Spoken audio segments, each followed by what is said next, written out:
आज की कथा को आप सबके मध्य ये दास भगवान की कथा आप सबके मध्य परोसने जा रहा है। भगवान की कथा हम जीवन में जितना सुने हम उतने पावन होते हैं। और कथा भगवान से ज्यादा महिमा जानते हैं किनकी है? षडदमशील विरत बहुकर्मा निरत निरंतर सज्जन धर्मा सातव सम मोहि मैं जग देखा मोते संत अधिक कर लेखा। भगवान कहते हैं कि मेरी भक्ति करने से पहले संतों की भक्ति करो, मेरे से ज्यादा संतों को मानो, मोते अधिक संत कर लेखा, संतों का ज्यादा दरस परस करो। संतों के पास एक पॉजिटिविटी होती है, संतों के पास जाओ। अच्छा, आपने ध्यान दिया होगा जिस गली से महाराज जी निकलते हैं, कोई संत गली से निकलता है या कोई ब्राह्मण गली से निकलता है, तो आप लोग देखते ही क्या बोलते हो? महाराज जी सीताराम, महाराज जी राधे राधे, महाराज जी जय श्रीमन नारायण। संतों को देखकर अपने आप अनायास ही भगवान का नाम निकलता है कि नहीं? बोलो हाँ या ना। क्यों? किसी शराबी को देखकर तो आप नहीं कहते कि भैया शराबी जी जय श्रीमन नारायण। आपके मुंह से भगवान का नाम संतों को देखकर क्यों निकलता है? क्योंकि संत भगवान को हृदय में धारण करके भगवान के रंग में रंग करके चलते हैं, तो संतों के भीतर ही भगवान नाम की वो एनर्जी निकलती रहती है, वाइब्रेशन निकलते रहते हैं, पॉजिटिविटी निकलती रहती है, भक्ति के बैक्टीरिया रहते हैं आसपास। तो जो उसमें आता है वो भी भक्ति से संक्रमित हो जाता है और उसके मुंह से भी भगवान का नाम निकलने लग जाता है। जैसे कोरोना वाले मरीज के पास यदि आप पहुंच जाएं तो आप भी संक्रमित हो जाएंगे कि नहीं?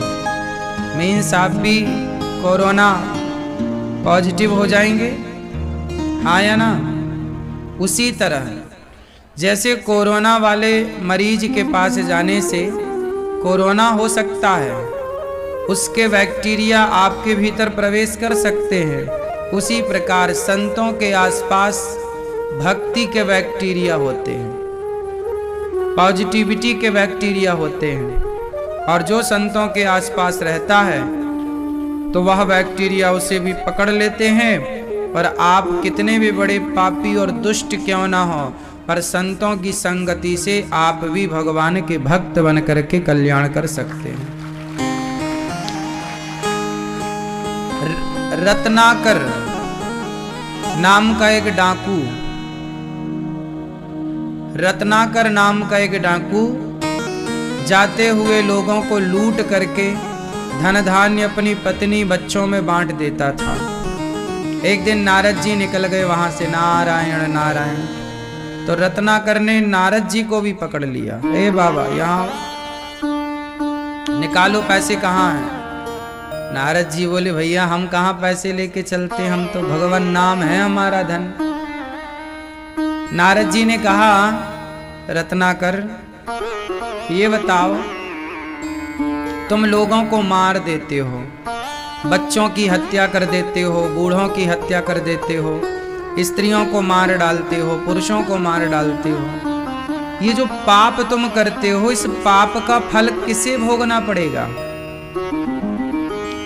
रत्नाकर बोला कि मैं अपना पैसा, कमाया हुआ धन पत्नी को देता हूँ, पुत्र को देता हूँ, पिता को देता हूँ, तो वो लोग भोगेंगे, मैं क्यों भोगूं? नारद जी बोले, ना, तेरे धन के हिस्सेदार बहुत हो सकते हैं, तेरे धन को बांटने वाले बहुत हो सकते हैं, पर तेरे पाप को बांटने वाला कोई नहीं। हाँ, तेरी संपत्ति के हिस्सेदार बहुत हो सकते हैं, दावेदार बहुत हो सकते हैं,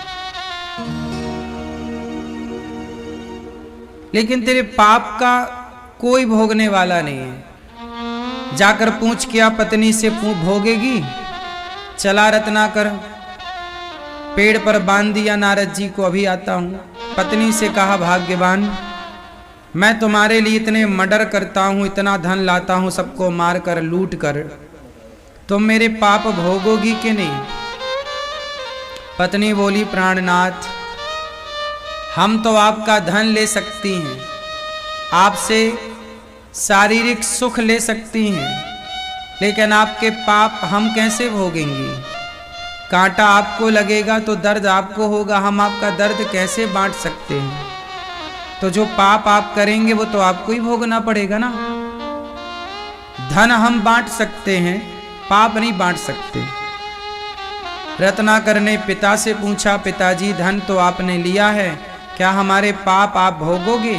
ना बेटा, पाप तो जो करता है उसी को भोगना पड़ता है। पुत्र से पूछा, सबने मना किया।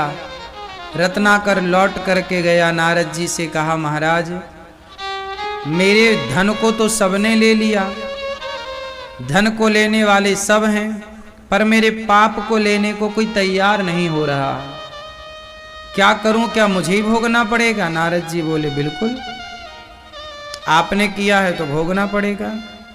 महाराज, मैंने तो बहुत लोगों को मारा है, बताइए मेरा उद्धार कैसे होगा? तब नारद जी जैसे संत का संग पा गया रत्नाकर। नारद जी बोले कि तुम राम राम जपो। कह करके नारद जी चले गए। अब वो राम राम तो भूल गया, मरा मरा जपने लगा, मरा मरा मरा मरा मरा, उल्टा नाम जपत जग जाना, बाल्मीक भय ब्रह्म समाना। वह रत्नाकर नाम का डाकू इतना बड़ा भगवान का भक्त बना नाम के बल से। किसके बल से? वो नाम, वो सीख दी किसने? संत ने। वो तो डाकू था रत्नाकर, वो तो पाप में डूबा था, लेकिन एक संत की एंट्री हो गई तो वो पापी से पुण्यात्मा हो गया।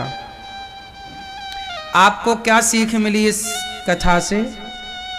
आप लोग भी बच्चों के लिए, परिवार के लिए पाप कर कर के पैसे कमाते हो, दूसरों को लूट लेते हो, भ्रष्टाचार कर लेते हो, ठग लेते हो। बच्चों के लिए तो कमाते हो ना आप, परिवार के लिए कमाते हो, आप इतना पाप करते हो। लेकिन वो जो पाप करके पैसा कमाया ना, वो पैसे तो बच्चे बांट लेंगे, परिवार बांट लेगा, पर जो तुमने पाप कर लिया वो पाप कोई ना बांटेगा, वो अपने को ही भोगना पड़ता है। इसलिए कहता हूं कि पैसे कमाओ, पाप ना कमाओ। ईमानदारी से पैसे कमाओ, ईमानदारी से कमा के अपना गुजारा करो।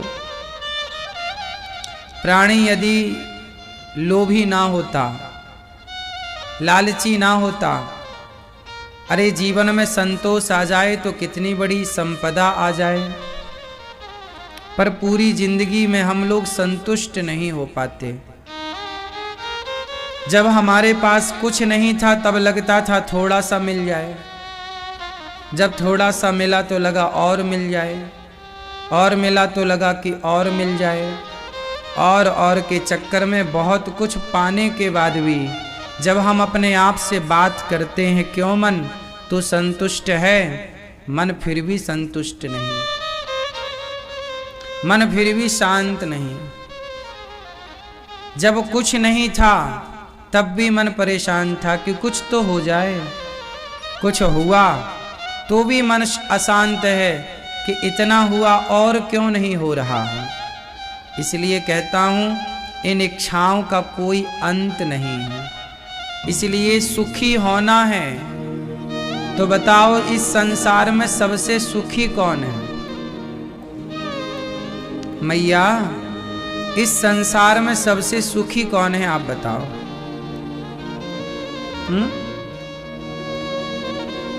भगवान के दास, ठीक है। इस संसार में सबसे सुखी कौन है?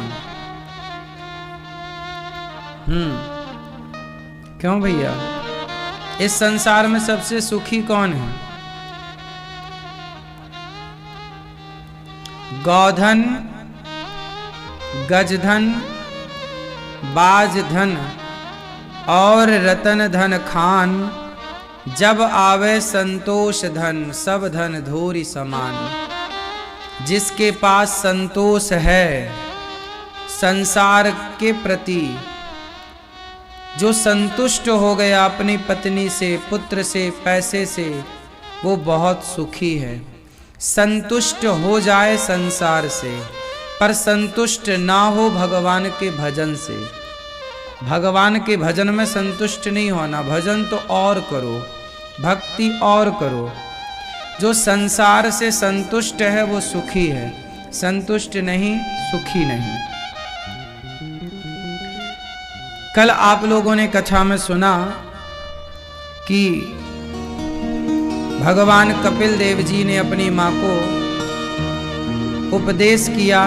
भगवान शिव माता पार्वती के संग विराजे और भगवान शिव आनंद से अपने गृहस्थ जीवन में विराजे हैं। मनु जी की 3 बेटियों की कथा कल विस्तार से आपने सुनी। मनु जी के 2 बेटे हैं, प्रियव्रत और उत्तानपाद। उत्तानपाद की 2 पत्नियां हैं, सुनीति और सुरुचि। सुनीति का तात्पर्य है जिसकी नीति अच्छी है, सुरुचि का तात्पर्य है जो मनमुखी है। 2 चीजें हैं, एक बहिर्मुखी, एक अंतर्मुखी। एक बाहर को देखने वाला, एक भीतर को देखने वाला।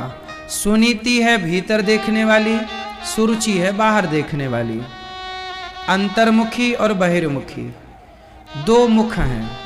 अब आप अंदर देखें तो सुखी और बाहर देखें तो दुखी। अच्छा एक बात बताओ, अंदर देखने का मतलब क्या है और बाहर देखने का मतलब क्या है? मैया बताओ, बाहर देखने का मतलब क्या है? बाहर देखने का मतलब ये है कि आप बाहर के लोगों को देखते हो कि वो देखो कितना पैसे वाला है, वो देखो कितनी बड़ी गाड़ी में चलता है या चलती है, वो देखो कितना संपन्न है, वो देखो कितना ऐसा वैसा, वो देखो कितने सुंदर हैं, वो देखो कितने अच्छे हैं। जब आप दूसरों में सुख ढूंढते हैं तो आप बहिर्मुखी होते हैं। जब आप दूसरों की अच्छाई और बुराई देखते हैं, वो देखो कितना बुरा है, वो देखो कैसा है, देख तू कैसा है। जब आप दूसरों की बुराइयां देखते हैं तो आप बहिर्मुखी हैं। लेकिन कबीरदास जी कहते हैं अंतर्मुखी कौन? बुरा जो देखन मैं चला, बुरा न मिलिया कोई, जो दिल खोजा आपुना हमसे बुरा ना। जब आप दूसरों की बुराइयां देखें तो आप बहिर्मुखी हैं, और जो स्वयं की बुराई देखे वो अंतर्मुखी है। जो औरों में दोष ढूंढे वो बहिर्मुखी है, जो स्वयं में दोष ढूंढे वो अंतर्मुखी है। अच्छा बताओ, आपके अंदर दोष है कि नहीं, बुराइयां हैं कि नहीं? किस किस के भीतर बुराइयां हैं? हैं? आपके भीतर नहीं है बुराइयां? जय हो महाराज, हम तो कृतार्थ हो गए आपके दर्शन से।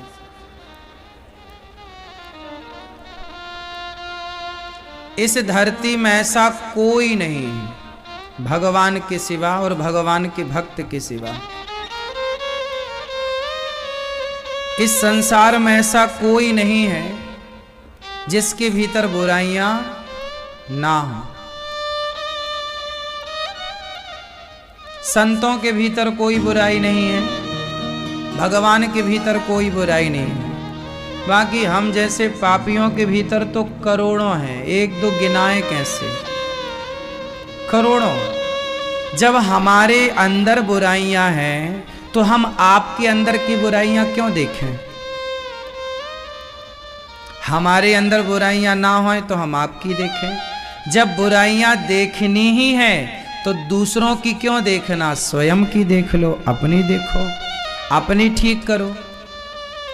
लेकिन हम दूसरों का ठेका लेके बैठ जाते हैं, तुम बुरे हो, तुम बुरे हो।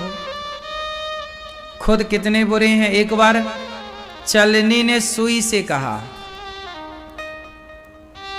एक बार चलनी ने सुई से कहा, सुई तू वैसे तो बहुत अच्छी है, पर तुझ में एक छेद है। सुई का छेद दिखा भी तो किसे दिखा, चलनी को, जिसमें खुद में 1000 छेद हैं। चलनी को खुद के इतने सारे छेद नजर नहीं आ रहे हैं, उसे सुई का एक छेद नजर आ रहा है।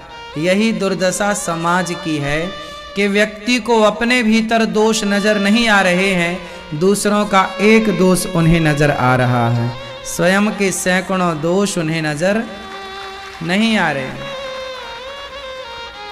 तो बहिर्मुखी वो जो बाहर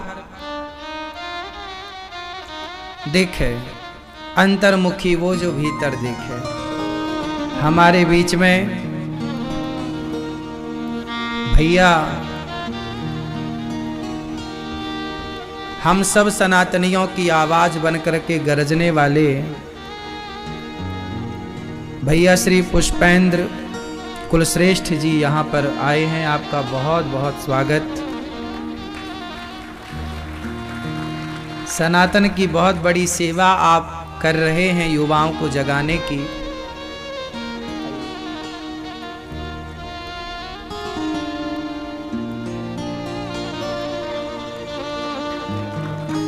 सुंदर तालियों के साथ भैया श्री पुष्पेंद्र कुलश्रेष्ठ जी के लिए करतल ध्वनि।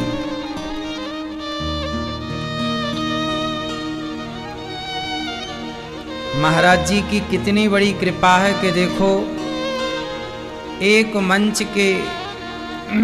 मंच में पूज्य महाराजा श्री ने सभी विभूतियों को बुला करके और आप सबका हृदय भक्ति और राष्ट्र प्रेम से भर जाए, इसका प्रयास महाराज जी ने किया है। भक्ति से भरे, राष्ट्र प्रेम से भरे। संतों की बहुत बड़ी भूमिका है इस देश में।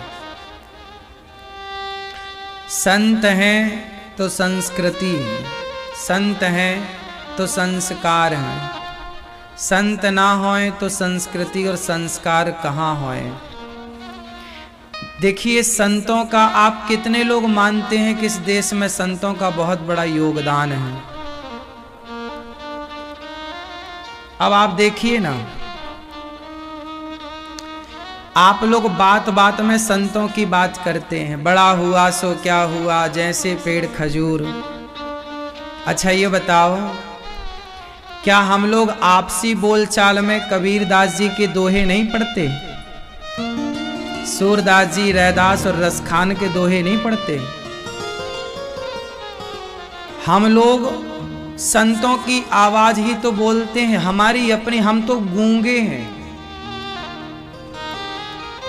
तुलसीदास जी ने रामचरितमानस ना लिखी होती तो राम का गुणगान किन शब्दों से होता?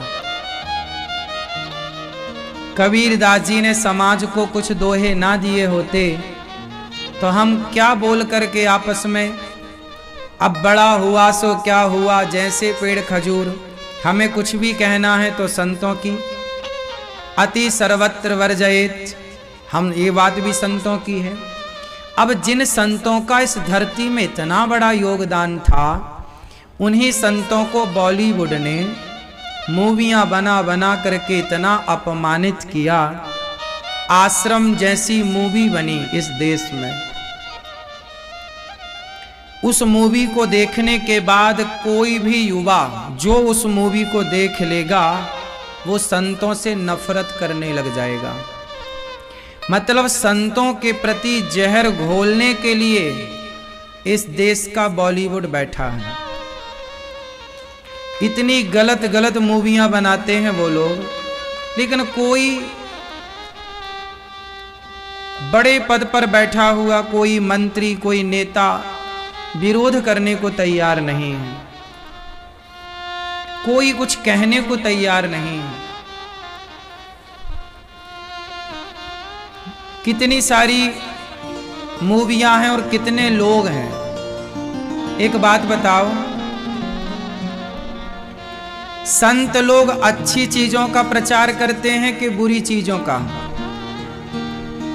जोर से। संत लोग अच्छी चीजों को प्रमोट करते हैं कि बुरी चीजों को? जोर से।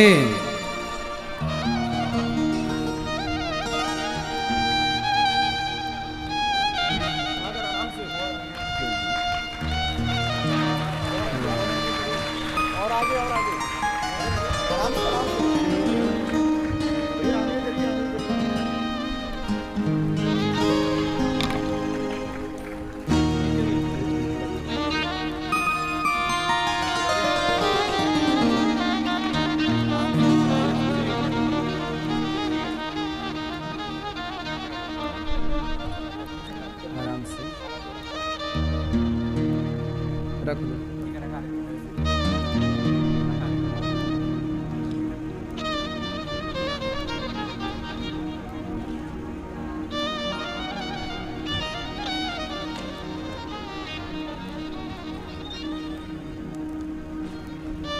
अच्छा एक बात बताओ,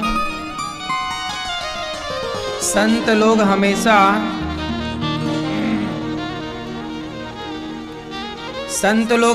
कहते हैं कि अपने माँ बाप की सेवा करो।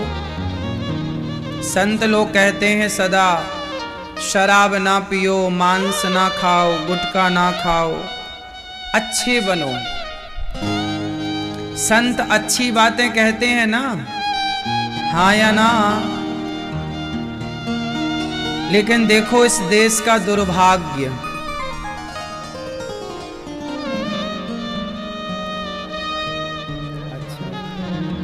भगवती शुक्ला जी राष्ट्रीय अध्यक्ष सनातन सेना से आपका बहुत बहुत स्वागत।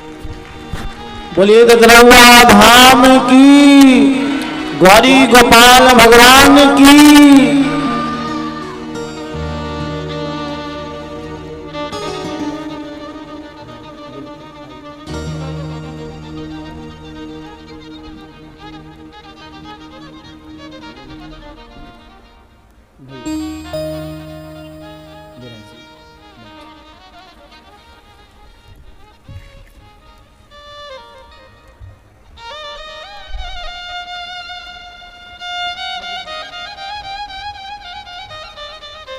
शांति से सब बैठेंगे।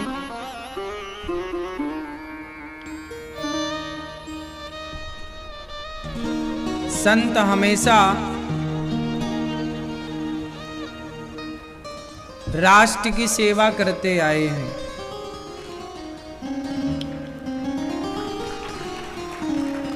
और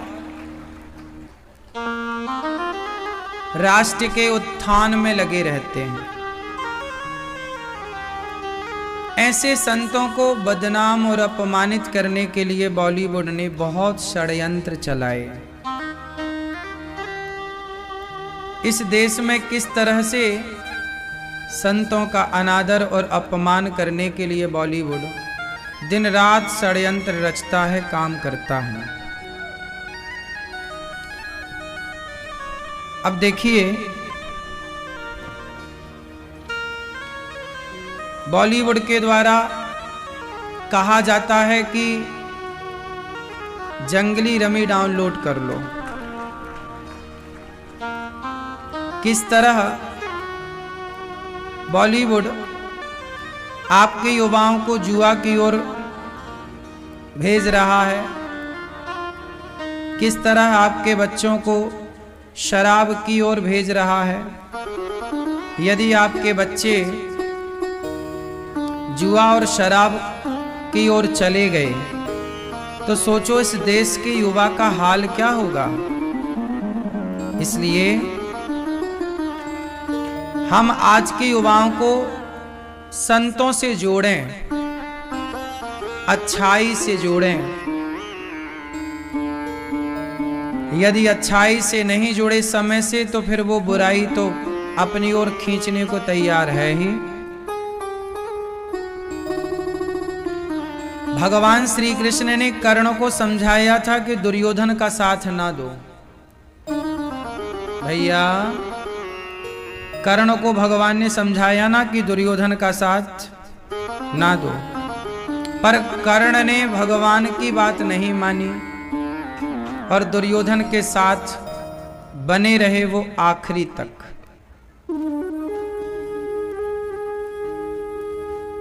गलत का साथ देने वाले कर्ण का फिर परिणाम, चाहे वो गलत का साथ देने वाले कर्ण हो या गुरु द्रोणाचार्य या भीष्म पितामह, परिणाम सबके सामने आकर खड़ा हुआ। आज सबसे चिंता का विषय क्या है जानते हैं? आपके बच्चे सबसे ज्यादा मूवियां देखते हैं, पिक्चर, और मूवियों में क्या बताया जाता है? मुझे पीने का शौक नहीं, पीता हूं गम भुलाने को। अब सोचिए कि गम किसे नहीं है, टेंशन किसे नहीं है। बॉलीवुड कहता है कि शराब पीने से कुछ, पीने का शौक नहीं, पीता हूं गम भुलाने को। इसी बहाने लड़के शराब पीने लग गए, हाँ या ना? आज इतनी शराब क्यों बिक रही है? पिक्चरों में ऐसी कोई मूवी ना होगी जिस मूवी में शराब पीने के सीन ना हो। हर मूवी में शराब का सीन है। तो फिर ये लोग सोचते हैं कि वो पीते हैं तो हम पिए तो दिक्कत क्या है, तो ये भी पीने लग गए। शराब पीकर के ही समाज की दुर्दशा है, दुर्गति है।